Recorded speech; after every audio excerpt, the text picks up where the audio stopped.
Yo. What's going on, man? Today is the first day of May 2023, man. May the 1st. It's crazy how fast the year is going. This is the ChrisBeCappinn NBA show where I'm live on Twitter, also live on YouTube as well, where we just try to make some money betting basketball, man. Props, totals, sides, overs, unders, all that good stuff, man. So as you guys join, do me a favor, hit the like button. If you're new, check me out on YouTube. If you're new to Twitter, check me out on YouTube. If you're new to YouTube, check me out on Twitter at ChrisBeCappinn on both places. Two P's, two N's. Appreciate everybody for showing the love as always. And let's jump into the show for today. So we got a 2-game slate, but as always, quick recap. Yesterday, 2-0 day for me, man. I kind of stayed away. I felt like lighting the beam was a trap yesterday, and it absolutely was. So glad I wanted to go heavy on Sacramento yesterday. I did not want the Golden State Warriors to advance for selfish reasons. But it is what it is. I stayed away from the spread. Thank God I did. I took the under. I gave out the under to the YouTube membership group on I gave it out on Friday night, right after Golden State lost at home. As soon as the total opened, it opened at 231, was bet down to 229.5 pretty quickly. And I told people to jump on it if they liked it. Understanding that it was Golden State and Sacramento, but game sevens historically go under at a really large clip.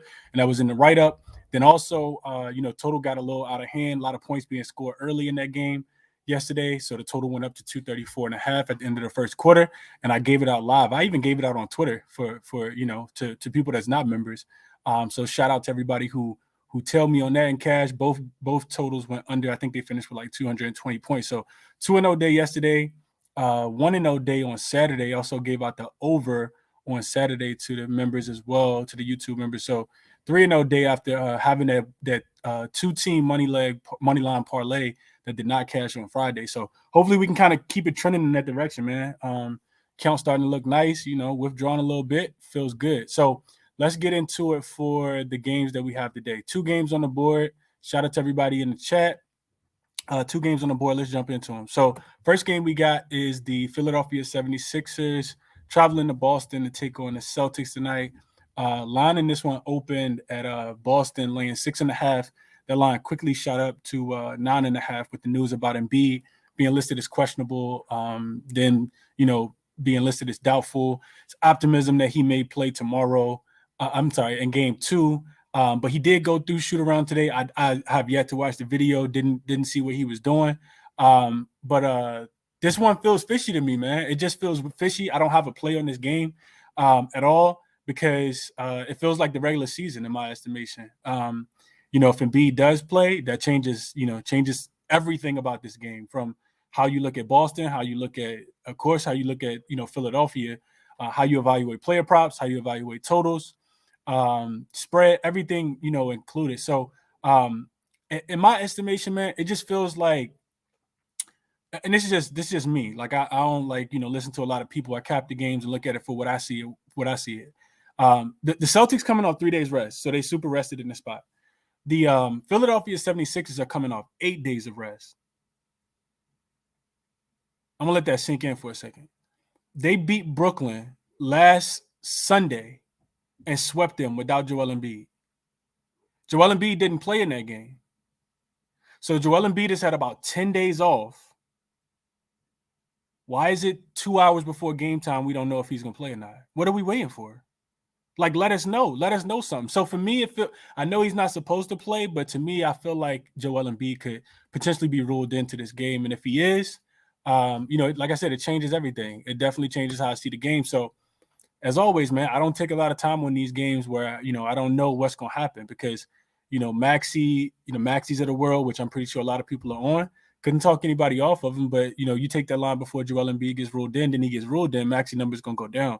The one thing I think that people forget about Boston is that they rank top 5 specifically. They were only 1 or 2 teams, I think, that ranked top 5, both offensive and defensive rating throughout the regular season. So, you're looking at all these overs. We already see the total. It's only 214.5 points. A lot of players going to go under, man. I know everybody live on these overs. A lot of players going to go under, though. That's just the sad news. I hate to be the bearer of sad news, but that's just how it's going to go, man. That's how it's going to go. You look at these 2 teams head-to-head throughout the series. Boston did kind of dominate Philly with Embiid in. I think they won the regular series 3-1. I want to say with in 3-1. 3-1 was the under The totals were 3-1 to the under as well. So not a lot of points, man. If you watched any of round one, you saw how slow Philly moved, with pace. We know that Harden lost a step. He can't jump over a loose leaf sheet of paper. He go in the Jokic category. And Boston got the defenders, I think, that can stay in front of him. So yeah, those are, just my kind of sentiments, about this game. And I don't feel like I can cap it completely without knowing the status of Joel Embiid, of course. And like I said, he done had 10 days off. Why we still waiting until a couple minutes before game time? If he get rolled in, it would not surprise me at all. That's what I'll say there. On the Celtics side, the reason why I couldn't lay the points with the Celtics is because, and for my members, I know people were probably waiting for plays, but I don't never force anything, man. If I see something I like, I'll play it immediately. I sent out a play yesterday for tomorrow as soon as the game went off yesterday. But and the same thing with the Golden State game. I sent out that play on Friday night as soon as Golden State lost at home for the game yesterday. But I don't force a lot of stuff. I don't like that. I don't lost a lot of money forcing plays. So if I was going to take the Celtics, I would have wanted to get on the Celtics already. If I want to take Philly, probably want to wait and see if Joel Embiid is going to be ruled in or not. If he gets ruled in, maybe they got a little bit more of a shot. I think personally, if you want to take the Celtics, you wait till Joel Embiid gets ruled in. Also, couldn't talk anybody off playing the game live. I think this is a really cool game to probably end up betting live. And I talked about this last week just a tad bit, especially when Atlanta forced a game 6 back in Atlanta last week. The Celtics not really one of those teams you want to back too many times off a win. It doesn't matter if it's the first game of the series, the third game, the fifth game, the sixth game. They just don't. They're not always locked in, and you see that when Trae Young, pretty much beat him by himself in that fourth quarter, game 5 in Boston to force a game 6. Celtics are now 9-10 straight up and against the spread off a previous win since the start of last postseason. So they do this thing where they kind of teeter back and forth, and we know that they won the last game against the Celtics, against the Atlanta Hawks, and then they of course are now coming back home. Can they take care of business and cover the spread? Absolutely. I think they absolutely can. I don't think it's a really good matchup for the 7. I think that Philly. I do think that Boston wins the series, and it really just depends on the status of Joel Embiid. If Joel Embiid played every game, I still would like the Celtics to win this series. I think the Celtics come out the Eastern Conference, but I'm just not sure what to do with the game. So I didn't really look at any player props, any of that until we get the status of Joel Embiid. I also say this though: Sixers are 6-2 on the road since the start of last postseason. So their offense is not as formidable on the road. Last year we saw it. A lot of those games against the Miami Heat, they really just struggled to score. I think they also went under a couple times in this Brooklyn series as well. And Boston doesn't play with a lot of pace. They will get out and run, if the opportunity presents itself, but they really just a 3-point shooting team. So if the shots are falling, it could, fly over the total. If not, it could go under the total. So historically, when these teams have met over the last 2 years, it's been a lot of unders. So those are just, my kind of thoughts around that game. So I feel like I took too long already, but that's that game. No play for me on the side, no play for me on the total. I would say that, if Joel Embiid gets ruled in, I'm gonna probably jump on Philly. I'm probably jump on Boston. I like the spread coming down and the Celtics needing to cover by a smaller number, especially with Joel Embiid potentially not being healthy. If Joel Embiid gets ruled out, then I might end up taking the points with the Sixers. I do think 9.5 is too much. The Celtics could win this game by 5 or 6 points and be totally fine. I don't think they necessarily need to blow the 76ers out. And those are, my thoughts around the game. If Joel Embiid gets ruled out, we probably get 11. Probably goes from 9.5 to about 11. I think, him being, doubtful in this game is already kind of baked into the line, but it still can move a point and a half. And, all the money will come in on Boston. And that's when I think you take Philly. I do like the total to go under, but I'm not playing that without Joel Embiid being there. So those are my thoughts on the game. Let me move on to the second game. So next we got the Suns still in Phoenix and Mile High taking on the Denver Nuggets. Line actually opened at 4.5 in favor of Denver, was bet down to 4, and that's where it currently stands. The total opened at 227 originally right after game 1, and that total has been bet up to 229 now. So on Saturday, I did the show with Jay Money, and I gave out the over 227 and a half, I think it was 226 and a half, maybe. And that cash, it was a sweat towards the end, just a tad bit. I think they got over until about 2 or 3 minutes left in the fourth quarter when the Suns had kind of pulled all their starters, and the Nuggets had already, kind of taken complete control of the game, and the game was pretty much over at that point in time. So Suns did not go over their team total, but the Nuggets flew over their team total. I think the game was 125-107. And it's a lot to break down from that game, man. If you watched it, it was a pretty good game, but you just see the Nuggets kind of manhandle the Phoenix Suns, in my estimation. The Suns shot 50% from the field. They were a plus 12 in points in the paint. They were plus 3 in fast break points. They were plus 11 in points off turnovers, and they still lost the game by 18 points. You look at Denver, this team shot 101 attempts and shot 47% from the field. They were 16 for 37 from the three-point line, shooting 43%. And the biggest thing, I think, the biggest takeaway is that they were the bullies in this game. They controlled the rebounds, plus 11 differential, and points off second chance points as well. They won that as well, and they doubled them on the offensive rebounds. It looked a little bit like Cleveland and New York. Mitchell Robinson out there. So doubled them on the offensive rebounds. It was 16-8, and they had 14 steals compared to just 4 for the Phoenix Suns. So the game was close for the beginning. Phoenix actually won the first quarter as far as the spread. I think they might have been winning by 1 point. And you see Denver just kind of keep coming. They just keep coming. And that's what they are, man. Jamal Murray, I know Dream. I see, is Dream here? Yeah, I see Dream in the chat. He gave out Jamal Murray. Dude's been going nuclear. I couldn't talk anybody off playing his points again. I do think that, the playoffs are about adjustment. So whatever happened in the first game, especially if it worked for a team, it probably the other coaches are staying up late at night trying to scheme to make sure that doesn't work in the next game. So Jamal Murray seems like the play in this game because he'll have the volume. You don't really want to second guess it. Also, he gonna be shooting. I think he letting the thing go tonight just because he did. I was reading something earlier about a signature shooter he got dropping today. Some kind of new colorway called the spin cycle is dropping today. So Jamal Murray could be another big Jamal Murray game. Going back and kind of watching the game, which I did earlier, you see, a lot of the shots that Phoenix wanted Denver to settle for, they did, and they made them. The threes by Aaron Gordon. Aaron Gordon's a 32% three-point shooter. He knocked down 3 threes. Kevin Durant was just kind of giving them to him and then, trying to contest late. Aaron Gordon was shooting them with confidence and knocking them down.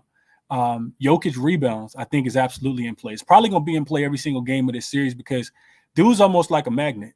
He can't jump over, a grain of salt, but always, the ball just automatically attracts to this guy. It just like falls out of the air and he puts his hand up and it's just laying there.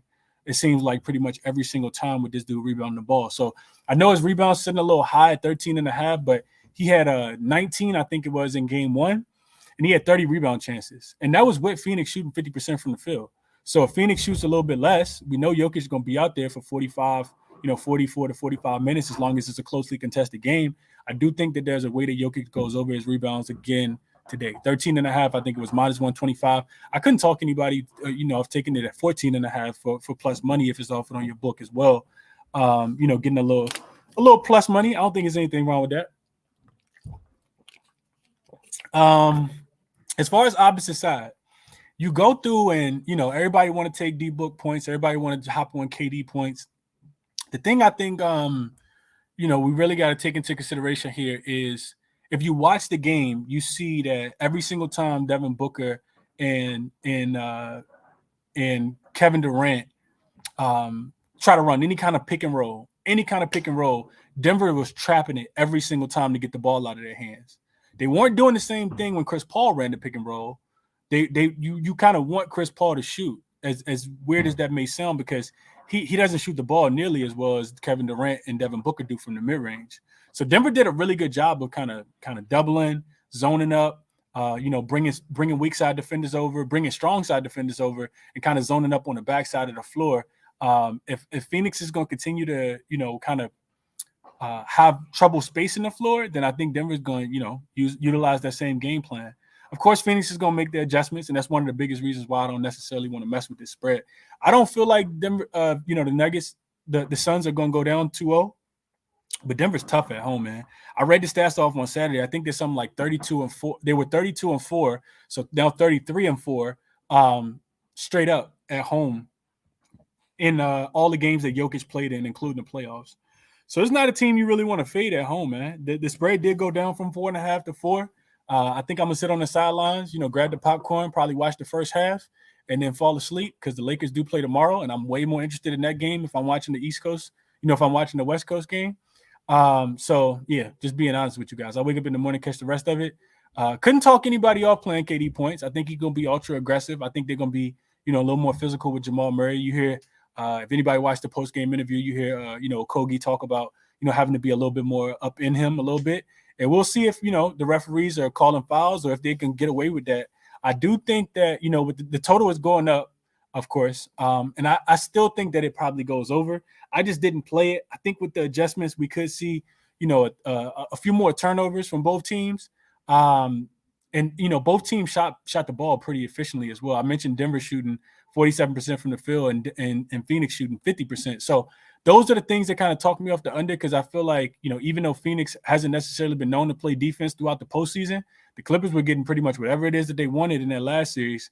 It does feel like the game could kind of slow down just a tad bit. And both coaches could be a little bit more methodical. You see, Phoenix turned the ball over a tad bit more in the last game than Denver did, and that led to, I think it was 17. It was either 17 or 21 fast break points for Denver. Denver did a really good job at, being able to get out in transition, not having to, deal with Phoenix's front court. I also think the player DeAndre Ayton, this is the last thing I'm going to say, and I'm going to be quiet. I also think the player DeAndre Ayton got to be a lot more physical. You kind of listen to them talk about, like, everybody on the Phoenix Suns side talked about the referees being extremely tight with the whistle, calling fouls, and then you pick up one, you're a lot less likely to be as aggressive as you would have typically been, throughout the entirety of the game, just because you don't want to pick up the second foul because you don't want to sit on the bench. So for those reasons, I think, if I'm playing anything in this game, I'm probably looking at also, last thing I said it was the last thing, but one more thing I want to mention. Post-game interview, Kevin Durant said that he had 7 turnovers, and I think he had just 1 assist. I do think that he gets his teammates involved today just a tad bit more. As long as those guys can knock the shots down, I think his over 5.5 assists should be good money in my estimation for this game. Because I just think he takes the ownership of that. KD over 5.5 assists, I think should be in play. I also talked about this earlier when I did Less Cap with my guy Ronald Cobain. Kevin Durant blocks plus steals. Simply put, like, Aiden is no rim protector, and KD is he's taller. He just plays power forward. He's a lot more lengthy. He can jump a lot higher, and he was pinning stuff to the backboard in the last game. He had 3 blocks alone. So if you look at his, blocks plus steals, I want to say the line was 2.5, over 2.5, and it was plus 155, I want to say, something like that. So I like the odds on KD blocks plus steals, especially with, just how many minutes this dude's been playing. He's going to play, 40 plus minutes in this game. And, it's really just going to be a lot of opportunity, I think, for him. It reminded me a lot, like watching this team play reminded me a lot of, when he was on Golden State and they would go to that death lineup with him, Steph, Clay, Draymond, and who was the 4? Whoever the other person was, I don't know who it was, but KD was the guy that was, doing a lot of rim protection during that time. And that's what I kind of saw, just watching him get blocks. I was writing it down, like watching the game, like, let me take some notes and put this in my phone. So I think, if I'm playing anything prop wise, I'm looking at Jokic rebounds, because I think the opportunity is just going to continue to be there for him. Like I say, he had 30 in the last game. And then 30 rebound chances, not 30 rebounds, 30 rebound chances. So I like his rebounds. I like KD assists, and I like KD blocks plus steals at 2.5. That's really all I got. No official play on the side, no official play on the total. I lean towards the first half over. I lean towards the full game over. I just think the pace could slow down a little bit, and we could come up a little bit short on the points. Phoenix only scored 107 points in the last game. That's a low total for all the offense that team got. So hats off to Denver and their defensive game plan, because they did a really good job, guarding Phoenix as far as being able to limit them in the last game.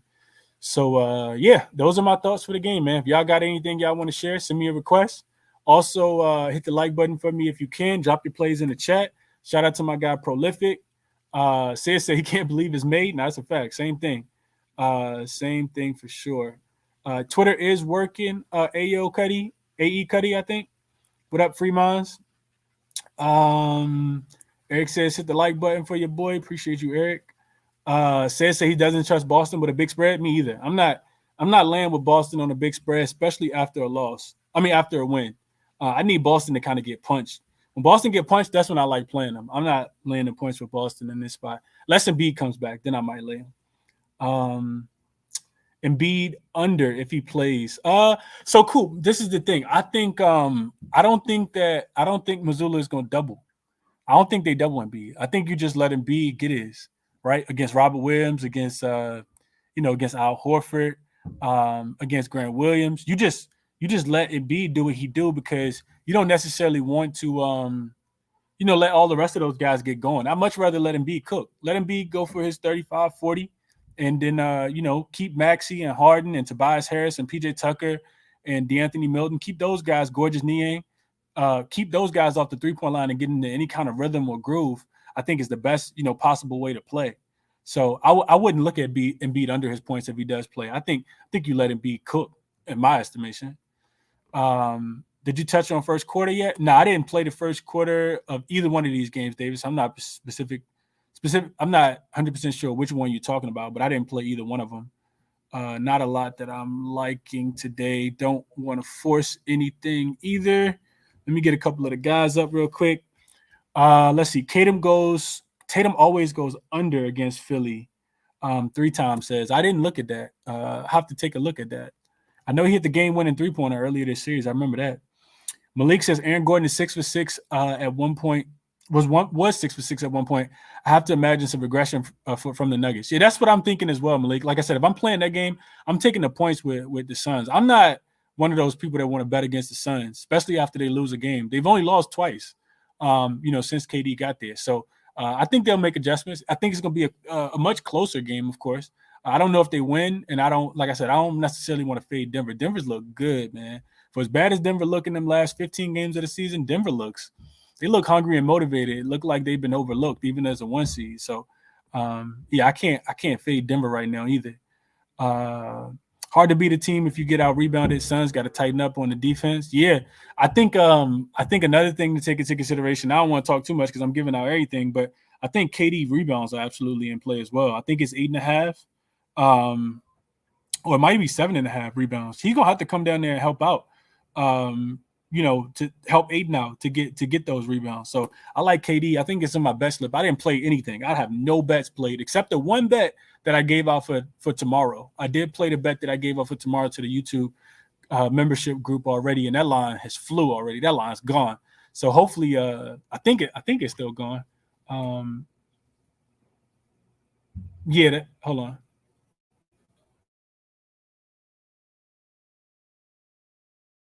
Bingo. I gave out a line as soon as the game ended. So that's all I play. I have nothing in my best list.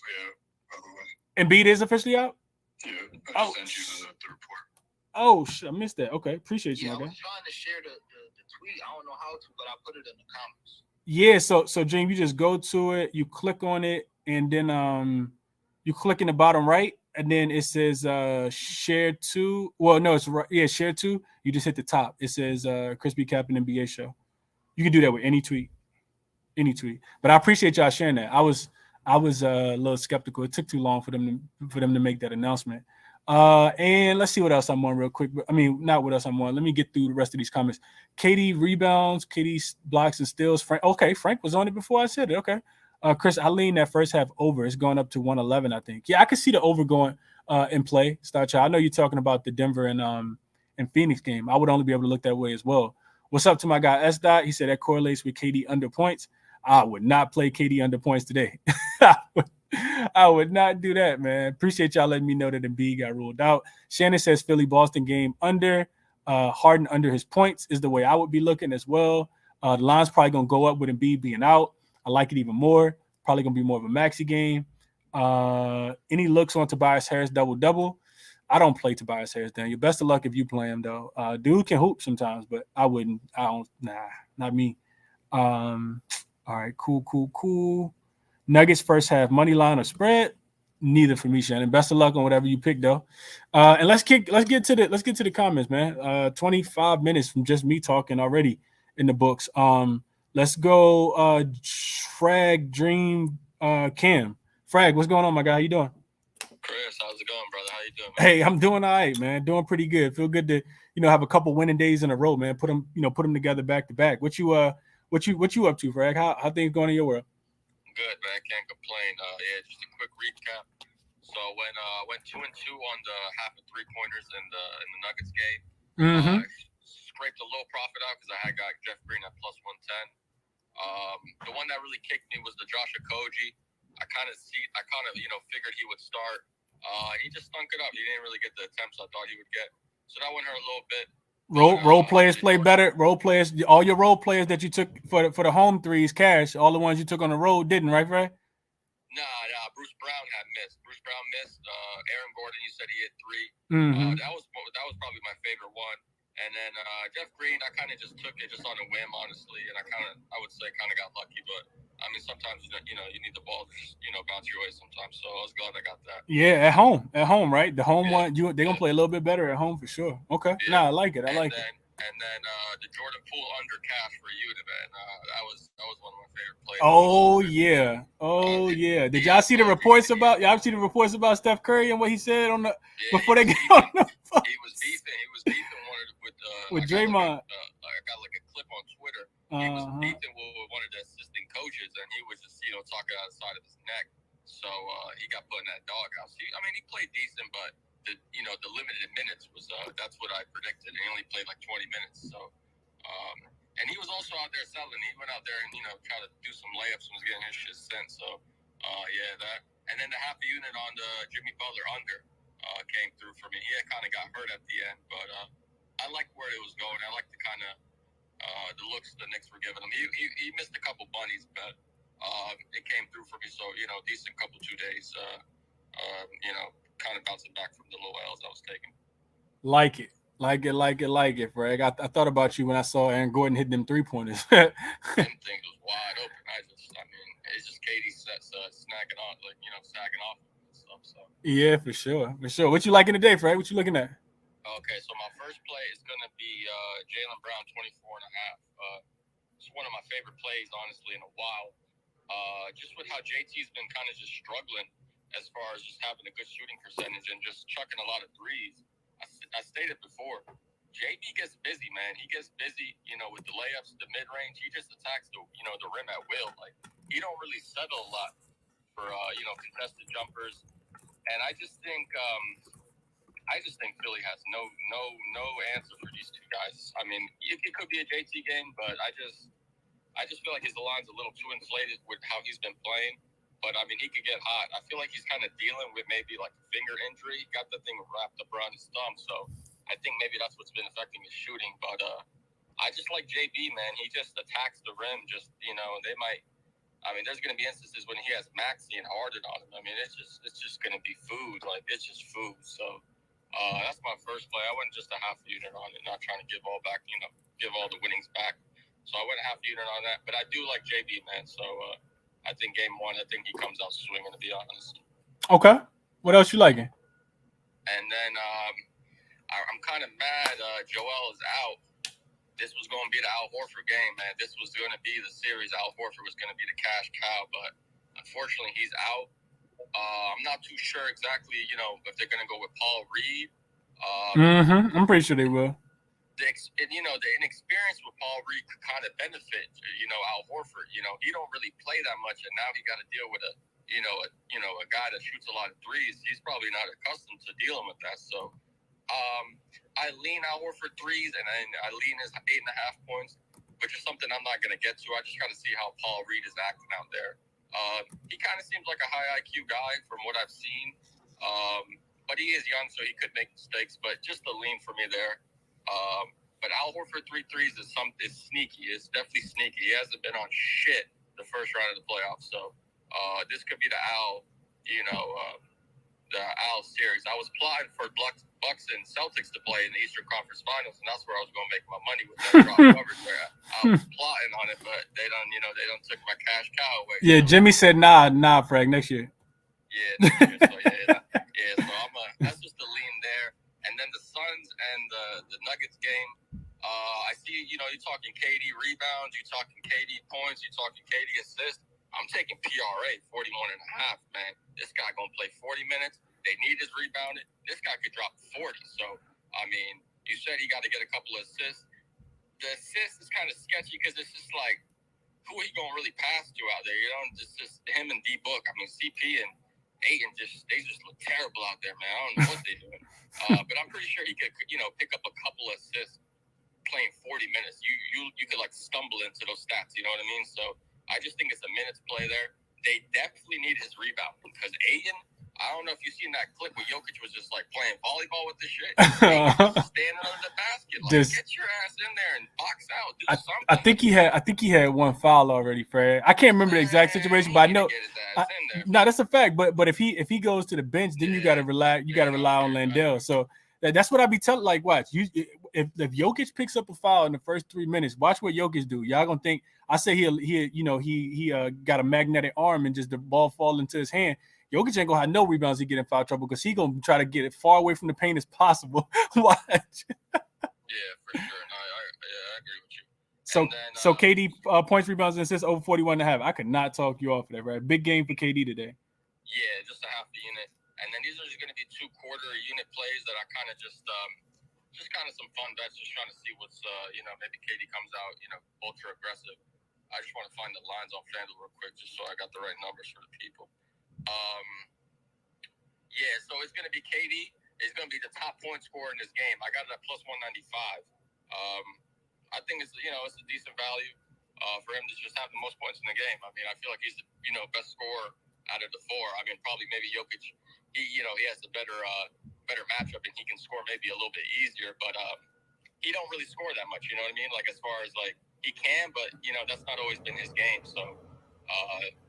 The Nuggets can win without Jokic scoring, 30. But I think Suns, they constantly need a 30 and 30 for Book. So I honestly think Kevin Durant just outscores Devin Booker, to be honest. Okay. What was the odds on that? What was the odds on that, Fred? Plus what?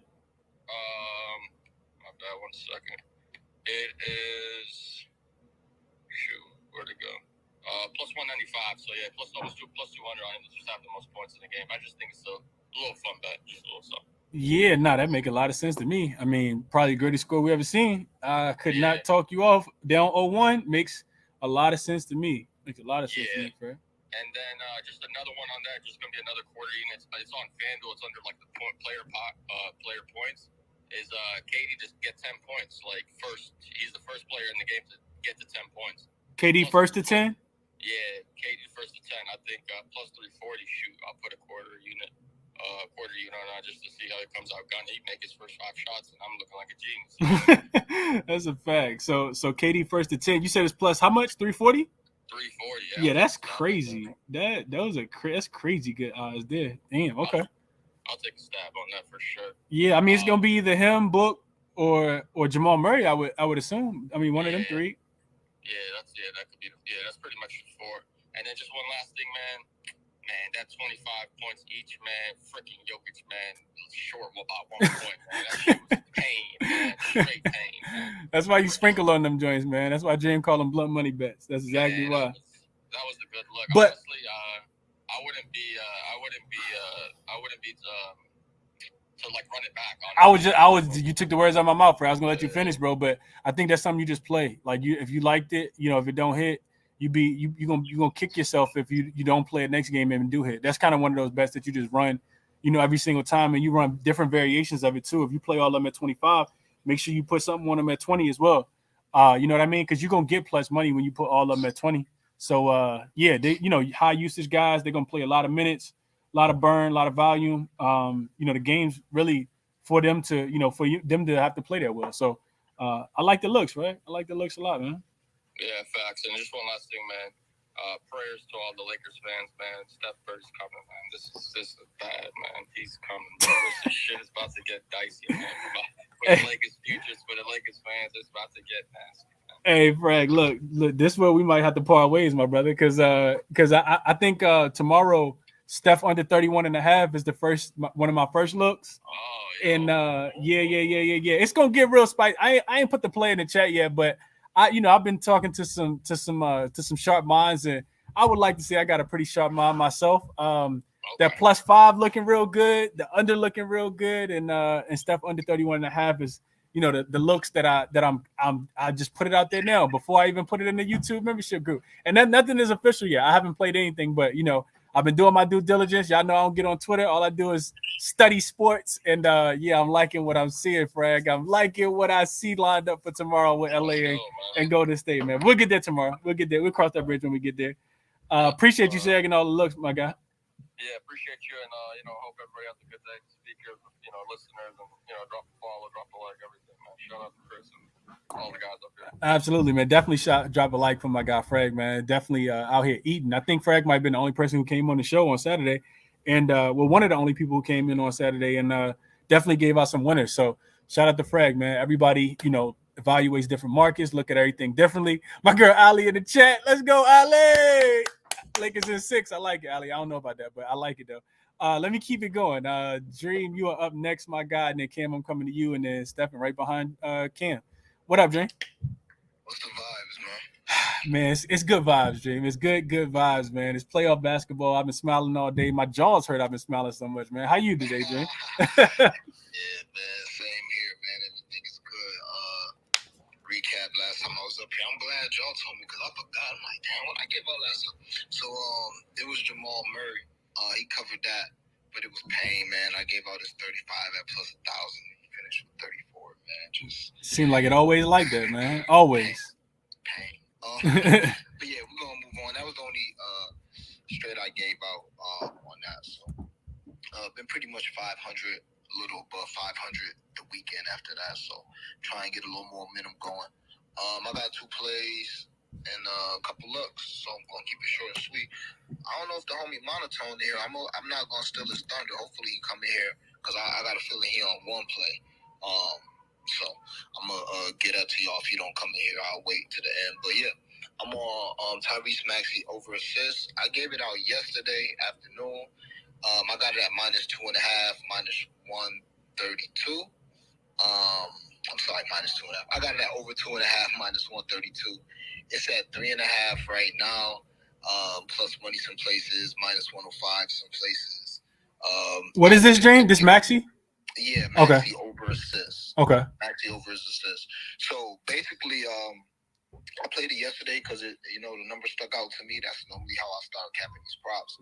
And I dug into it. And Tyrese Maxey, I'm gonna just read off his last 12 games, his assists without Joel Embiid. So he had 2 games in the playoffs. He had 6 assists and 3 assists. And then 10 games in the regular season. He had 5, 7, 6, 2, 6, 6, 7, 4, 3, 4, 3, 4, 8, and 7. And I posted this on my timeline too if you want to look. But long story short, man, that 2.5 is too short. He's gone over that number 11 of his last 12 games without Embiid. 3.5 without counting this is probably like 6 of his last 12 games or whatever. So I still like the 3.5, but obviously if he was able to get the 2.5, that's great. The blunt money bet is his 6 assists at +500. That's what I got. It's still like 460 right now when I checked it. So I would still say you could play that too. Again, just real quick. It's looking like he had 6 assists 3 of his last 5 games without Embiid, and he finished with 5 in another one. So I think those are good looks. My next play that's still widely available, this one is Derek White over 13.5 points. I got it -120. I'm sure it's still around somewhere around that price. If you've been watching the playoffs, Derek White been balling, man. Mm-hmm. He's over this number. Last game was a 6-game series. He covered the number 4 of those 6 games. Then I tried to see how he did against the Sixers this year. He went over this number 3 or 4 games versus the Sixers. And 3 of those games was in 2023. So the only game he didn't go over was in 2022. It was this season, but it was earlier in the season. He's got 30 plus minutes in each playoff game. I don't see that stopping, unless it's a blowout, of course. You can't help that. But if it's a game that's, relatively close, he's going to get his 30-plus minutes. And in his career, when he plays 25 or more minutes, he's averaging 14.6. So, all those factors, I love to play. I'm not going to ladder it because it's Derek White. He's having money tonight. But like I said in the video, I'll be posting these videos. I'm tight, man, because this video took forever to post. And I gave out a couple good blunt money bets with Maxi 4 assists. By the time the video dropped, it wasn't 190 no more. But, I would Derek White maybe 15, maybe 16 points. You can get like plus 150 for that, plus 170 with that, and maybe mix that with a couple other things, Maxi assists, whatever. Derek White. And the last thing I want to say about that Derek White is he covered this number with Tatum and Brown in. One of those games, Brown didn't play a lot of minutes for some reason. Maybe he left early with an injury. But 2 of the games he covered, both of them played. So it's not like, he played extra minutes or something because Jaylen Brown wasn't in. So that's what I'm on for that. I might get the KCP over 1.5 threes. I may get there. I'm close. He had 8 attempts last game. He went 3 of 8 from 3. All of his shots were threes. So if you're giving me 1.5 at minus 105 or plus money, I think that's a good look. But I did play his 3 threes because I didn't want that to get away from me. And his 3 threes, I got him at, I believe, 340. And last time I looked, they might have been 360. All my plays is on my timeline. But that's what I'm on. Okay, Dream got the looks, man. Y'all make sure y'all follow Dream. Check out his YouTube channel as well. Definitely visit his page, man. Especially when I'm not, when I'm not doing shows like on the weekends and stuff. Like, yo, what's Dream at? What's Stefan at? Dude from New York, that the dude you call the beat writer from New York. What's his at, bro? They all be in here. You just gotta click on them. They right there at the top, man. Just click on them, bro. Just follow them now, so you don't gotta ask me later. But yeah, Dream got the looks, man. He got his own YouTube page as well, so definitely, go support my guy Dream. I just signed up, logged in, and go over all his plays, his recaps, the same way he do on the show. So definitely check out Dream for sure. Cam, coming to you next, and then Steph, I'm coming to you after that. What up, Cam? Yo, what's good? Everybody feeling all right? Yeah, good, bro. How about you? I'm good, man. I'm good. I got a couple plays. I made a bozo move here. I'm so mad at myself for this. I edited my stake on one of my plays before looking at the odds changing, so I'm getting the same return on more money. So anyway, the first one's Brogdon over 13 at 12.5. This one for me, I liked it before the Embiid news. I like it obviously more probably now. He went over that 5 of 6 last series. He's averaging 14 versus 76ers. He went over it 4 times against the Sixers this season. So, that one for me, it just made a lot of sense. Brogdon's getting a lot of shots up and going up against the second units primarily. There's not really anybody on the second. I mean, obviously, Philly's going to have a shorter bench, but there's just not really anybody on the second unit for Philly that I'm worried about stopping Brogdon, to be honest. I can't think of anybody really that I think is going to give him problems on that second unit. And he's just, the numbers say he's going to get there. 12.5 is too short right now. It's going to move if he hits it pretty much right away. So I just wanted to get in on that now. Just a little word of advice before you change your stake, everybody. Just check and see if the line moved. The line's at minus 135, by the way. I had it at 115 originally. Anyway, the next one, Derek White stocks. This is a half unit play. This is just more you continuing to test my theories out. He's 50% last series going over this, and he's 50% against the 76ers going over this. He does it a lot with blocks. So he's not the guy who you would be like, oh, well, maybe I'll go for a steal. He actually blocks more shots than most guards. He has the highest block rate, I think, out of any guard in the league. Yeah, I saw that too. Yep, I'm glad you mentioned that, Cam. Yeah. It's something that I play a lot of fantasy, so it's something that I've known about it for a while. It's an anomaly stat for him. So I also kind of looked at, Harden's turnover rate right now. He's averaging around 3 turnovers in the series. It's just Derek White's going to be all over these dudes. He's going to be the whoever is in front of him, he's going to be all over him. I'm not worried whether it's Maxey or Harden. I think he's going to force at least 1 turnover and block one of their shots. I would have liked Embiid to be in because Derek White's also one of those dudes who likes to come down and snatch the ball. But regardless, he's against those two guards. Like you mentioned it with Harden, he doesn't get off the ground, right? So Derrick White doesn't have to do much to block his shot. And then Maxey, you see with John Morant, the reason why AD was blocking a lot of shots is because he lives in the paint. Maxey likes to drive, go downhill. Derrick White has no problem staying in front of guards. So I like that play. It's over 1.5 right now. I have a feeling it moves if he goes over it tonight. So I just wanted to catch it now, even if it's a half unit. My other play is KCP. Dream actually took it, so I was trying to dream about it earlier. I got there with it over 1.5. It just that evens. It makes sense while he's home. I can see this. I can see it fluctuating, and I can see when they go away from home, him start missing. But if he's going to take 8 shots, like he's going to hit 2 threes. That's how I look at it. It makes a lot of sense to me, Cam. I said it makes a lot of sense to me. Right? Like, obviously, there's no locks, but if you're going to look at his percentages, his averages, just do the math, and if this guy's taking 8, it's like every shot was a 3, and I think that's exactly what we're going to see again. Because when we watch the game, there's a lot of driving kick. They're leaving him open. He's the one that's being left open. Daring him to shoot. And I think probably after this game, they'll realize we should probably stop daring him to shoot. So trying to get on that while it's still even money. Get 2 threes even. And then my lean, you spoke about it.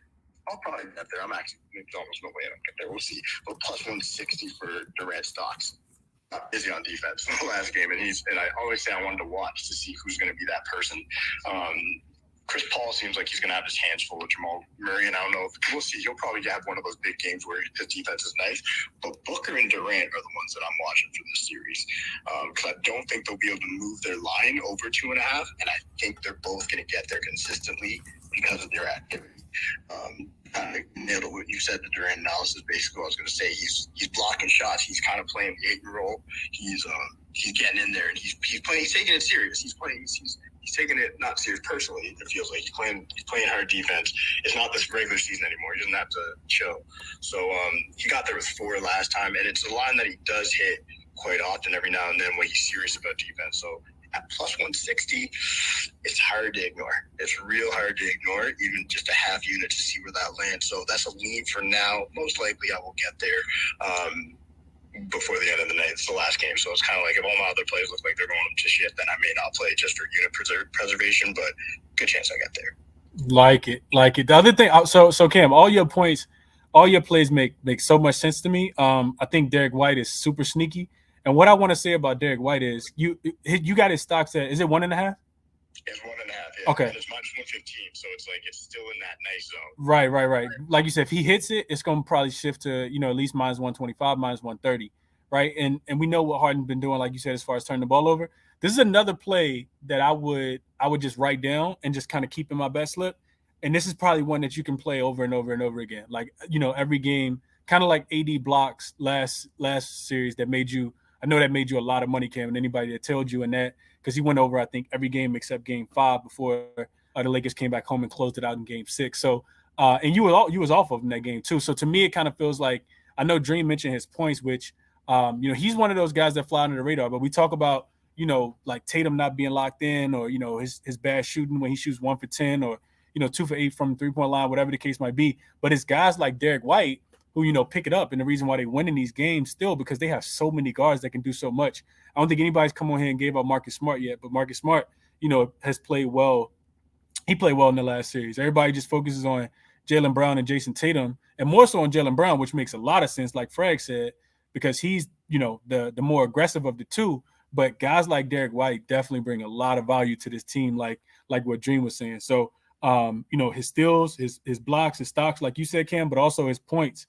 Like Dream said too. I really like that a lot. Yeah, and with Smart, it's a good point. So I'm gonna watch Smart tonight because Smart was killing it in Atlanta, and then he had that fall, and it really impacted his defense. He was getting over the 2.5, like he was clearing it. It was like 4, and I was playing it, and then he had that ball, and I stayed, and I was like, I'm gonna stay off it because like moving laterally, like the way Smart plays is like if you have a back injury. As hard as this guy plays or whatever, it does really impact you being able to stay in front of guys and use your hands. But I'm going to watch him tonight and see how he does. If he comes out and he seems to be, all over the place and doing what he does, that's a play I'll probably be the same idea where you can almost play it every night over 2.5 which would be plus money. And all you needed to do is hit 50% of the time in the series and you'll profit.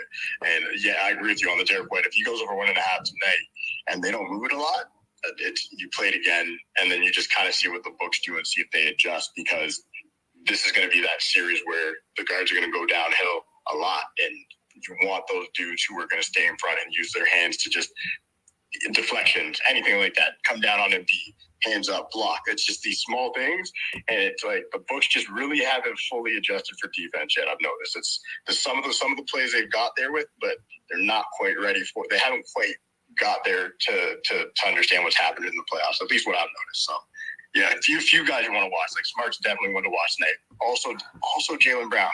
He's an interesting one to watch too, because his line set at 1.5. So it'd be interesting to see where he's at too on how hard he's going to play defense tonight. Yeah, anyway, that's it for me. Yeah, no, a lot of valuable points mentioned there, Cam, for sure. Definitely, Cam been killing it with defense, man. I don't know if people been paying attention or not, but dude's been on fire with the defensive props. And I love it. I love all of it. Real quick before I come to Stefan, I want to shout out I think that's Project. I think is how you pronounce that. New member in the YouTube channel, and Jim Houston. Appreciate y'all for signing up, man. At $5.99. Hopefully y'all gonna make all that back really, really soon. We went on a little slide after, kind of crushing it for a while, but we've been, trending in the right direction all over again.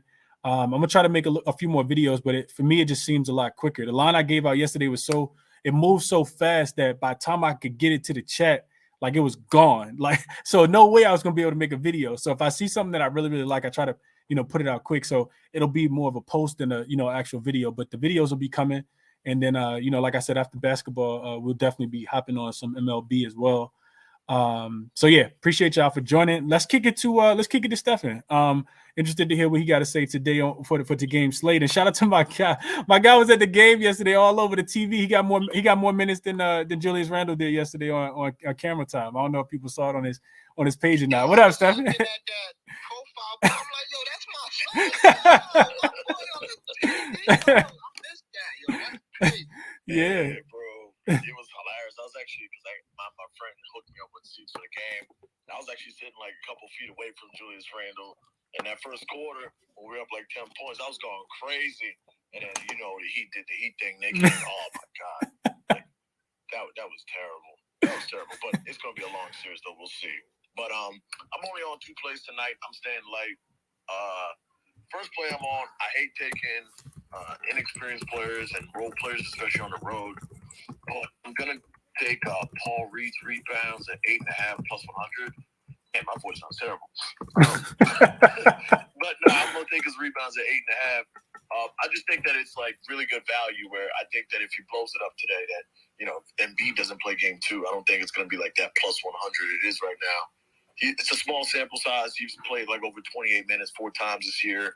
Too early in the season, but he's gone over 10 rebounds all 4 times. I'll give you that the Celtics put up more of a formidable fault than like the other teams he played, like the Nets, where he had 14 in that first round series. But I just like what I saw in that game when he filled in for Embiid in game 4. Like Doc Rivers really was very effusive and gave him a lot of good praise after the game. I think that during the game, like early on, they were ignoring him. And then Harden was finding him on the pick and roll. And he had some ridiculous, like one hand, like Spider-Man rebounds. And you could tell like Doc was loving this activity. So I don't know. I just think like for a guy like him, like he could blow up early because he could be too energized and get 2 quick ones. And before you know it, he's sitting out the first half. But I don't know. I just like the idea that he just get 9 rebounds. Young guy, bouncy, great athlete. Doc Rivers believes in him. He'll play 30 minutes. So I'm rocking with that one. And the other play I'm rolling with, I agree 100%, is KD's assist at 4.5. He talked about it after game 1, how they have to move the ball more, how they have to hit shots, and especially 3-ball. I'm not sure who to target for the threes because it's like they're not really a 3-point shooting team. Like, that's a fact. I'm not trying to ride with Torrey Craig, Okogie. I don't want Chris Paul's bum ass, like maybe Devin Booker, but I don't know. But I did take his assist at 4.5. Like, I think that sometimes if you look at, like, just the raw stats, you'll see that he didn't have any assists. But if you go to, like, the NBA.com and they have, like, potential assists and touches, he had, I would say, 6 potential assists last game. But more importantly, he touched the ball more than anyone in the game, and he made the most passes than anyone in the game. So it kind of correlates where, the dude's going to get assists who's touching it and passing the ball the most. So just those 2 before game 2 tomorrow for the Knicks. And just to recap real quick, we went 5-2 at MSG last night, and because that damn bozo ref didn't call a foul on Josh Hart got clobbered right in front of me, we didn't go times 25 on the prize pick. I know my girl Allie, she swapped that out and she hit, but we got to get it back in blood tomorrow. Absolutely, Stephen. Absolutely, bro. Yeah, I think y'all get it done tomorrow. I'm gonna just say that. I'm gonna just say that. I saw the injury report came out. So I saw Stephen that he was listed on the injury report as questionable, but I don't think it's a chance in on God's green earth that this guy doesn't play tomorrow, which I don't or won already. Knowing how much he means to the team. So yeah, that kind of was a little interesting to me. I saw that earlier, like right before I actually started the show. I was like, man, that's kind of interesting. But yeah, we'll see what happened with Julius Randle. And I did some reading up. I watched the game, of course. I'm gonna go back and rewatch it again. Did some reading up. I love reading these beat writers, man. For anybody else, I didn't put this in the resource because I actually just started doing it, but I subscribe to the Athletic as well. I don't know if people know what that is, but the Athletic is like beat writers that actually cover the team, man. And they go so in depth on like these players and these matchups and what you should be looking for. It's like it's really gold for handicapping these games, man. I sit there and read articles all day long about these different players and these different teams and schemes and everything, things that you can't necessarily see as just a fan that's a regular fan watching the game. So then they have clips and break it down. It's really like a film session.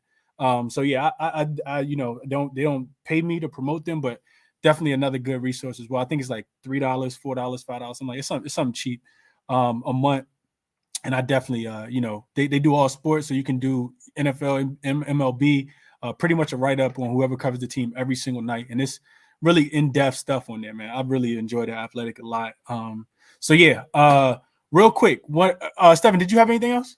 No, I just had those two. That was okay. So Katie, you like his assist, right?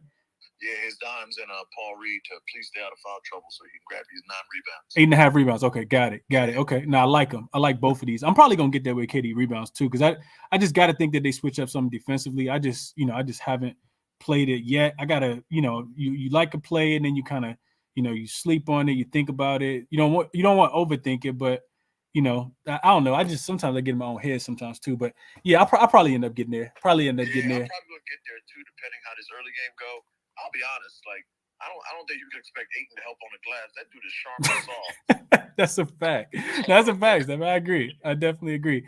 Stim, I saw you was up, man. I tried to get you. I think you got disconnected. Try to get you back up if you got anything you want to share. Because we about to wrap up real quick. But I do want to kind of talk about a little bit about the Laker game, man. I just want to kind of give y'all what I see from my perspective. But let me get Stim up, and Teddy, I'm gonna get you up as well, my guy. Then you guys will be last, and then we'll go back through it. What up, Stim? How you doing today, my guy? You doing okay? What's good, Chris? I'm doing well. How are you? Good, man. I'm doing okay. What's going on? Yeah, so I mean, as a Sixers fan, I thought I'd go over some guys I'm leaning on today. I mean, I heard some Paul Reed talk already, and absolutely love B-ball Paul. He's just a ball of energy out there. I mean, it's his spot to lose. He's definitely going to be getting a lot of minutes tonight, and foul trouble is basically my only concern. I mean, Montrezl Harrell, I don't think is going to come in there and take his spot. But I played his 15 points, 12 boards at plus 2,200. Hoping he's just going to be active. I mean, the pick and roll with Harden looked really good last game too. I'm expecting they're going to start working him into that. Rebounds-wise, though, 8.5. Barring foul trouble, as I said, I mean, it's definitely a blessing of the line. He's active. He's young. He's out there fighting. I mean, he's gonna be crashing. This is the biggest game of his career. Last game, obviously, was against the Nets, was a big game for him, but this is real. Like against Boston, game 1, this is a real opportunity for him. So really big on Paul tonight.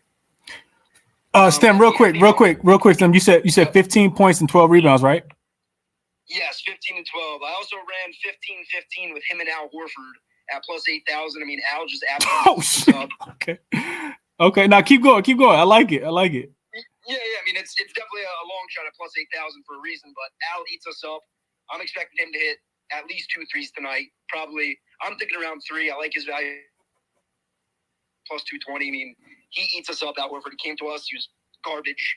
Of course, he goes back to Boston and he's killing it again for them. But so I definitely expect a nice night out of Al. He has a little animosity towards us. But back to DeAnthony Melton. So he's going to see at least 25 minutes tonight. He's a great role player for us, and he loves to just shoot every opportunity he gets. I expect around 6 shots from 3 at least, maybe 7, 8. So I like his line at -115 for 2. I like the value for 3 as well. I have him 3 with Marcus Smart 3, sitting at a little over plus 1,000. So just wanted to run over some of the spots that I like as a Sixers fan from what I've seen all year. Different guys who have value that are a little under the radar. I mean, yes, then this is exactly why I like to have you on, bro, because I know how you are about Philly, and everything you said just makes so much sense to me. Like you said, the value, it's really about value, right? You got to capitalize on the guys that's going to be out there getting the extra minutes, and it's definitely probably going to be Milton and it's going to be Reed for sure. So I hadn't even thought about Paul Reed to this extent, but 15 and 12. What were the odds on that, Stem? The first one you gave me, 15 points and 12 rebounds? I got plus 2,200 on that. Plus but, 2,200. I'm looking at my Discord right now, and apparently they pulled Paul Reed 15, which is not good. It's not good for anybody that didn't get him already. Yeah, they locked broke points. I'm on there now. They locked the whole thing. I'm like, damn, can I get over 11 and a half? Hey, yo, my guy Chris is big time. I swear the books be in here just like plotting. Hey, it ain't me, bro. It ain't me, man. Yeah, people are bitching right now. Apparently he's pulled. So, I mean, I assume he'll come back, but I'm going to tell him rebounds, though, G, for sure. Yeah, I do like the forwards. I mean, barring foul trouble, he is young, so they could try and attack him early, but they're going to need it. Quick question: would you build a ladder? Because like the 12 at 340 is like that's a nice number. Absolutely, like 12. Yeah, that's what I'm saying. I'm tailing that because I like Steph and I love your play, so I'm tailing that. Yeah, I mean, I'm just listening. It makes everything making sense to me. I'm just writing stuff down and making sense. I hope everybody else is as well. Sound good, Stem? Chris. Yes, sir. Real quick, man. Because I don't see him in here, so I want to get this out. Oh yeah, monotone play. What was you about to say? Some probably Tobias, ain't it? Yeah, man. Over 1.5 rebounds first quarter. Yeah, man. I'm tailing that. Not my play. I ain't gonna take credit when it hit. You know what I'm saying? All I know is that he gave a great last time he was in here or whatever last game they had, which was like you said 10 days ago. I remember I bet that that wasn't the easiest bet I said I'm tailing that next time. So he gave it out on his page in like an article, but I didn't want to step on his toes. I didn't know if he was coming in here, so yeah, I'm tailing that. Yeah, man, money for the community, man. Like you said, give him all the praise. He get all the hard work for it, but as long as we can all make money off of it, that's what we're here to do. Tobias Harris 1.5 first quarter rebounds. Over 1.5. Should be 1.5, right, Jim? It's juice. It's -150, but I'm paying that. Juice is worth the squeeze on that one. Yeah, I might lay the juice as well. Yeah. 3 is 185. You know, you can get the little first quarter parlay with that, and Maxi 2 assists. I don't know what the 2 assists is now, but yeah, you can get crazy with that. Yeah, for sure. All right, I like it. I couldn't talk anybody off of it, man. Tobias, I'm gonna let y'all have that money though, because if I bet on Tobias, he just got this thing where he just don't never want to do me right ever. So I ain't messing with Tobias, man. But oh yeah, Vaughn, let me kick it. Hold on, Vaughn. Let me come to Teddy real quick. Then I'm gonna kick it to you, Vaughn. Then I'm gonna talk about just touch on this Laker game, man. Just let y'all know how I'm kind of feeling about it moving forward. No official play or anything, but Teddy, I want to come to you, and then I'm gonna kick it to you, Vaughn. What up, Teddy? Okay, what's up, man? How you doing? I'm doing good, man. I've had a killer NBA. Typically, like I said, I focus more on college football and NFL, but in the playoffs, I tend to bet a lot more in the NBA. But the KCP over, I came on your show, I think Saturday, and I told you 1.5 threes. Yes, you did. You still there, Teddy? 3 or more 3 points. Yeah. Can you hear me? Yeah, you good. Yeah, my bad, man. So I also came on and I said KCP 3+ 3-pointers on Saturday was free money. I mean, it was like plus 440. So if you tailed me on that was pretty good. I wanted to hear your thoughts on the Lakers, the Warriors series. Yeah, I'm gonna get into that in 1 second, Teddy. Give me 1 second. I'm gonna let Vaughn go first because we're gonna close out the show with that. Vaughn, what's going on, my guy? Hey, real quick, Teddy, you got anything for today you want to drop? Yeah, it's the gift that keeps on giving. KCP over 1.5 3-pointers. Okay. Bet. Okay, you laddering, Teddy, or nah? You just sticking with the 1.5? I'm just gonna. I was thinking about because if you do 3+, it's at 340 on FanDuel. Okay. But I think today he can get 2. I see him getting 2, but at plus 110, that's good value. Yeah, okay. No, I could not talk you off at all. He at the crib. We know role players shoot better at home. And he gonna get the wide open looks because that's what they like to do. They like to move the ball, man. Jokic, Jamal Murray, everybody. They're gonna share it for sure. Appreciate you, Teddy. Hope you catch the look, man. Yes, sir, man. Vaughn, what's going on, my guy? How you doing? Yo, what's good, bro? How you, man? Hey, man, I'm good, man. Been trying to get up here the last couple of days. I've been up and down getting off work late and shit. Yeah, it's all good, bro. It's all good, man. Hey, man, I got a few. A lot of these y'all are already talked about, so I'll run through these quick. I played the Paul Reed ladder on his rebounds up to 12.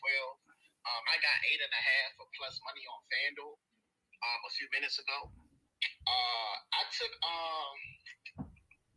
Jokic rebounds as well. During the season, I think, this season he averaged like 15 a game versus them. And then I just went look, and he's averaging 25 rebound chances in the regular season.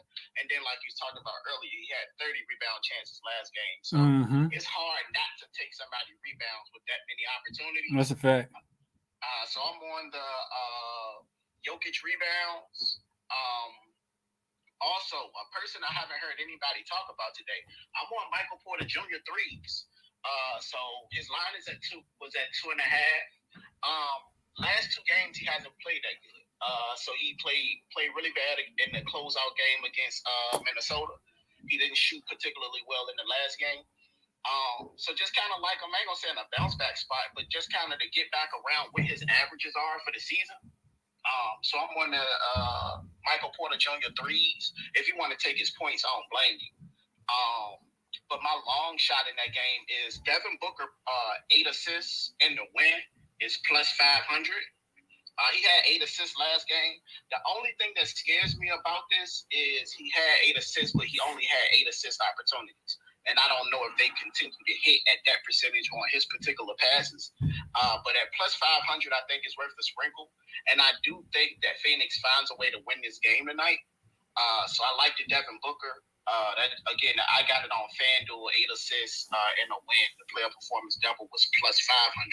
If you want to get real spicy and play the double-double, Devin Booker double-double is plus 900. I ain't get that spicy with it, but I think that's something that's worth a look. Let's see, and that's all I'm on, man. I didn't get too creative tonight. I played the Derek White points, but y'all already talked about that. Now, game ones, I don't like playing a whole lot. I like kind of looking and feeling. And then like Chris, I don't know if y'all got the membership, Chris membership. I don't want to sound like I'm promoting it because that's my man, but the plays have been worth it. So I was with you. I took the under yesterday on Golden State and Sacramento. I took that shit as soon as it dropped. Like you said, I just know rule of thumb is game 7s, you play a little bit of defense. So after the first quarter, I think the score was like 33-31. I'm like, no way both of these teams continue to shoot this well during the game 7. So, and then you sent the shit out as I was going to go look for it. Like, as you sent it out, I was clicking on it. And I was on BetMGM. I got under 235.5. And then at halftime, I played that shit again. All those cash. So if you want to join Chris membership, $5.99 a month, I think it's worth it, man. Somebody that gives out a lot of free game. I tell y'all all the time, like if y'all come up here and even if y'all don't play the exact play that the speakers are talking about, I like listening to the information and how people got to what they talk about. Because sometimes, like we said tonight, a couple people on Derek White, I like listening to the analysis of where it comes from.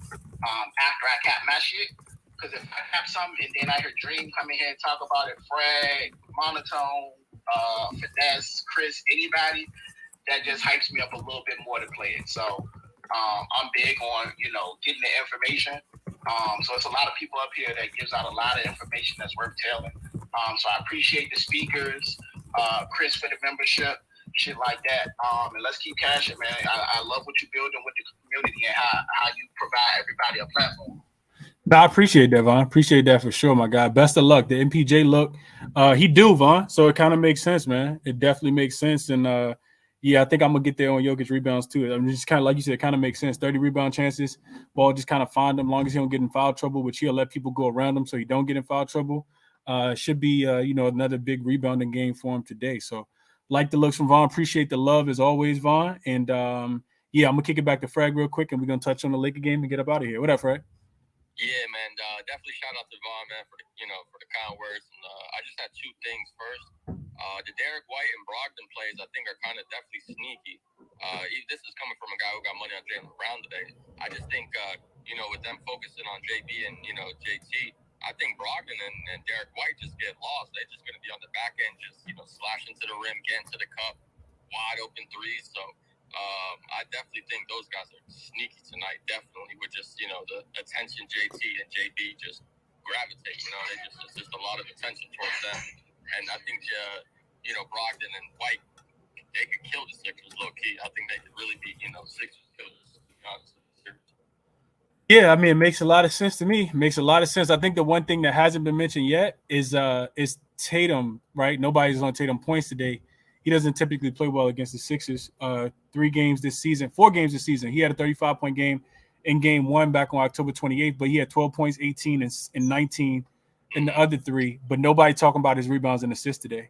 19 in game 2, 19 in game 3, and 17 in game 2. So I'm gonna just make sure I mention that as well. I think I remember giving that play out when he played against them earlier this season. So another sneaky prop look on Tatum. Not to go to his points, but I think his rebounds plus assists absolutely in play today, especially with Philly not having Embiid. Should lead to a lot more rebound opportunities. And they got, Tatum can rebound the ball as well as anybody on Philly without Joel Embiid being there. So I think that's another quick look that kind of just came to mind. I don't even know what the line said it, but it kind of makes sense if it's anything around 13, 14 and a half for sure. Yeah. And then just last thing, that kind of just piggybacks on what I was going to say for the second thing. What do you think about Time Lord rebounds, man? I think this guy, without Joel, I think he could, I don't know what the minute situation is, but I think he could kind of kill him. That's what scares me too. What you just said, Frank. I don't know how many minutes he's gonna play, being that Embiid's not gonna be there. Do you kind of rev his minutes up, or do you kind of because they don't have a lot of super like big men that are gonna impose their will. You know what I mean? Like Paul Reed not gonna be there. It could be Zach. That's what I'm thinking. Maybe more like Hauser or more like Derek White. You know what I mean? Like it could be a Derek White game for sure. Grant Williams too. I mean that's what I meant to say. I'm saying Grant Williams. Yeah, Grant Williams is what I meant to say. Yeah, it could be more Grant Williams, matched up down there with Paul Reed versus it being a Robert Williams. But if they want to, trot that defense out there, it's definitely gonna be Robert Williams. He's definitely the better, big man center for sure. And Tatum rebounds and assists is 13.5. Don't play it on FanDuel because it's minus 154, and don't play it on bet 360 on BetMGM because it's minus 145. But if you got Caesars, bet 365, DraftKings, all minus 113, minus 115. Really good line there. I think Tatum to go over that 13.5 rebounds plus assists. I'm probably gonna end up playing it. I ain't do it yet though. Appreciate you, man. Absolutely. So real quick. Yeah, what's up? Can I say something real quick? Yeah, what's up? Just real quick on that Time Lord thing. I raised my hand to say it before you even asked it, but one of the reasons I like Derek White a little bit more tonight is because Embiid is not playing, and with no Embiid, like Chris just said, I don't know how much you need Robert Williams to play. Again, you can try to offset Philly and just play big and play a defensive lineup, but no Embiid game might get a little bit more fast pace or something like that, or you might want a few more minutes when you score. And if you look, Robert Williams' minutes was kind of inconsistent in that first series. I don't think he played over 30 minutes. They still been treating him like he on the count of a minutes restriction in a sense. So just something to kind of be on the lookout for. Okay, now I appreciate you sharing that. I definitely appreciate you sharing that. Before I touch on the Lakers, Raptors fan that put it in here. Let me see if I can find it real quick. He said, he was asking about Philly first half. He said, Chris, what are your thoughts on Boston first half, minus the 5.5? So one thing about Boston, we kind of found in the last series, and I think it's kind of showed itself throughout the entirety of the regular season as well, is they locked in at the beginning of the game. You don't see Boston really come out too sluggish. That's when they typically hit their shots. They typically get these bigger leads, and then they kind of just coast throughout the game and kind of let their foot off the gas. I talked about this when we played Boston in, I think it was game 4. No, it was game 5. We played Boston at home.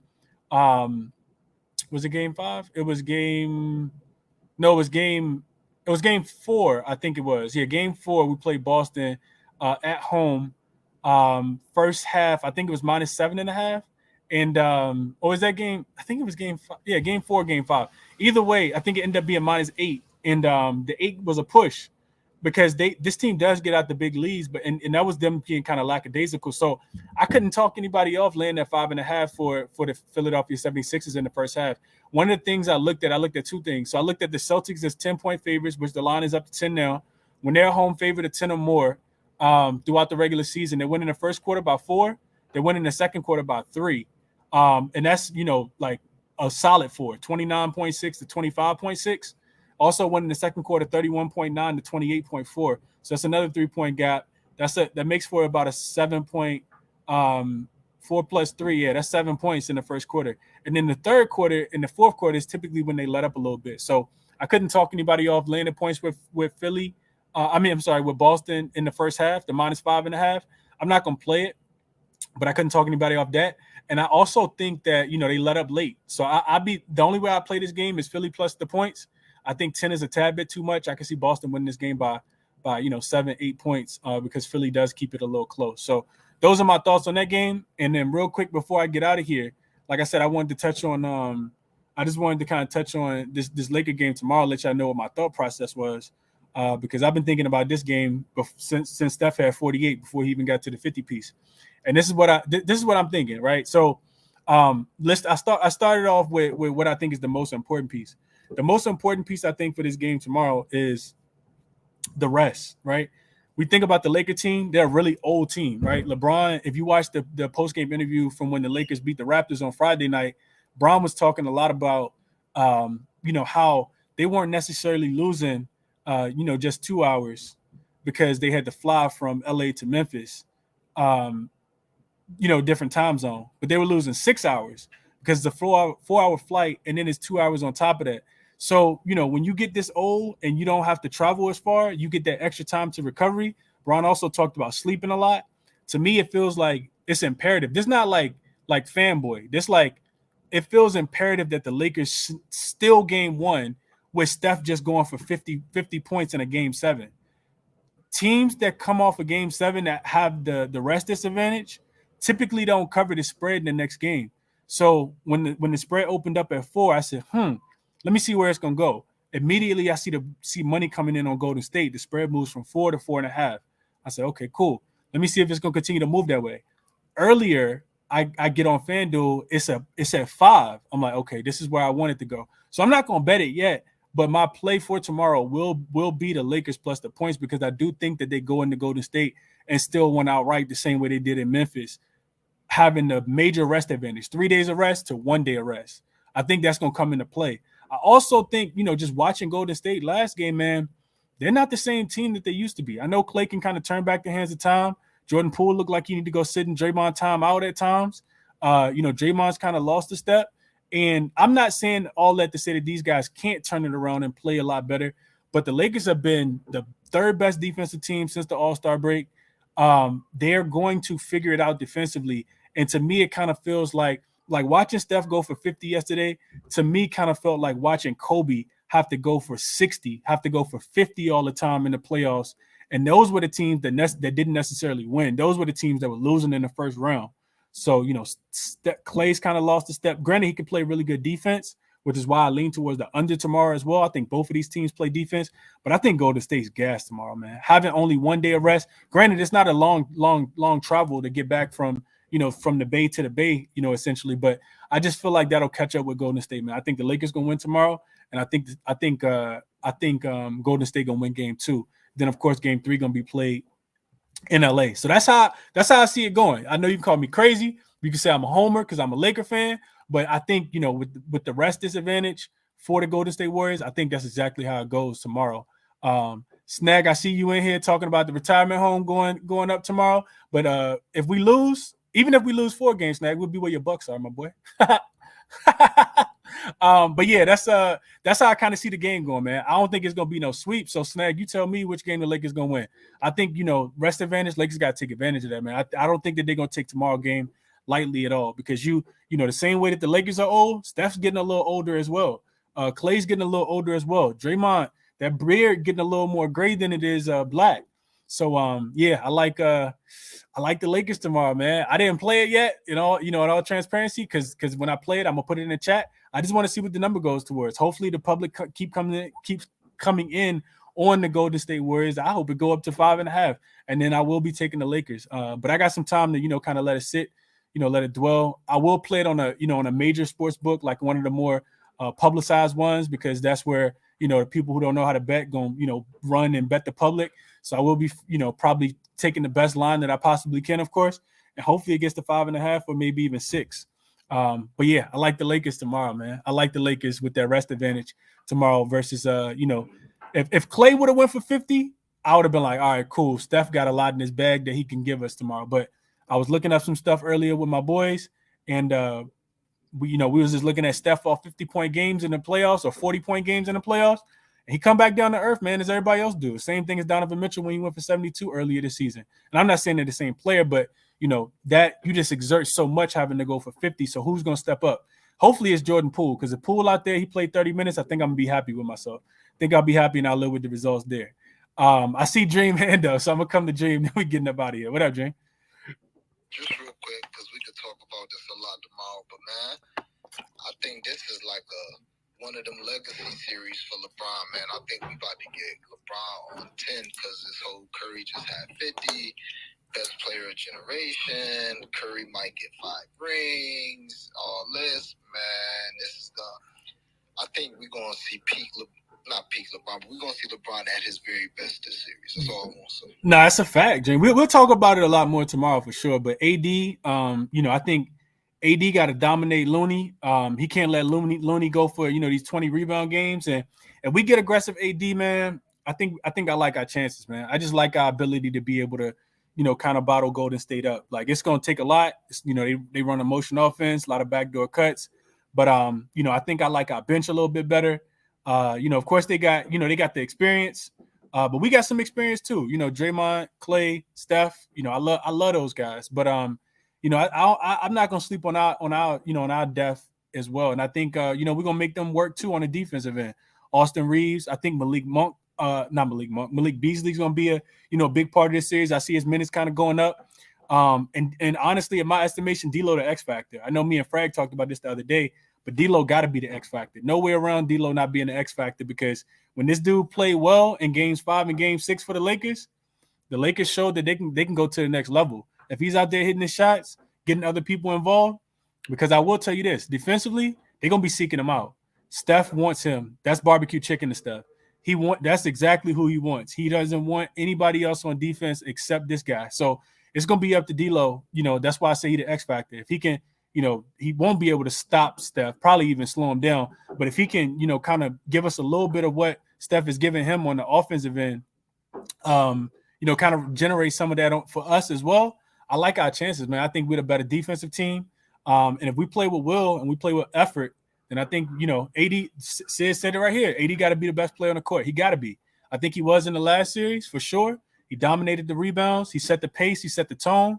And he can't get outworked by Looney. Like, he can't get outworked by Looney. He can't really take too many games off either. Granted, he's not gonna have 28 and 20 every single game, but I like my Laker chances, man. I know a lot of people don't, but I like us in this series, man. I like us a lot. But it's one game at a time. I didn't bet anything, series wise, but Lakers got to take advantage of having that having the rest advantage. We'll see how I go tomorrow. I have a little bit more news and notes on the game as well. I got a lot more to say. This is the tip of the iceberg, man. But yeah, no official plays for me. Like I said, if I'm playing anything today, let me get over this, do this recap real quick. If I'm playing anything today from a size perspective, I'm looking at Boston early, probably first half, minus the 5.5. And I'm still taking the points with Philly though. They 10-point dogs now. I don't think that they lose the game by 10, man. I could see them losing by 7 or 8. So I'm taking the points with Philly, but I am taking Boston first half where they play their best basketball. And as far as props in that game, didn't take anything, but I probably will put a little something on Tatum to go over his rebounds and assists at 13.5. I think I just like that number a lot for Tatum. Probably something I'm gonna be playing throughout the entirety of this series. And then as far as the next game, the last game of the night, I do lean Phoenix, man. I don't know if they lose 2 games in a row. I don't want to bet against Denver. It might be a better live spot. So I don't, I didn't play anything there. And then as far as props, I think it's a lot to like, man. KD to go over his assists. I do like KD blocks plus steals at 2.5 is plus 155. Jokic rebounds over 13.5, and KD 8.5 rebounds too. So you could look for a rebound plus assist prop for KD because I like both of those numbers individually. See if you get a better line on it. Jokic rebounds and then KD blocks plus steals is the props that I like the most in that game. And also, like I said, don't be surprised if Jamal Murray comes out shooting because he's gonna have his new shoes on. And y'all know how people do when they drop new shoes, man. They like to really test them things out, test them bad boys out. So those are my thoughts on what we got today. Tomorrow, I think I have a little bit more action. Also going to talk about the total tomorrow for the Lakers in the the Golden State Warriors as well, because I think I'm gonna have a plan of total, but I didn't put that in yet either. So that's where we at, man. Hit the like button for me on the way out. I appreciate everybody for stopping by as always. Back same time tomorrow, 5:30 Eastern time. Check me out on YouTube if you haven't already. Check me out on Twitter if you haven't already. Best of luck to you guys tonight. Enjoy the games, man. Back tomorrow.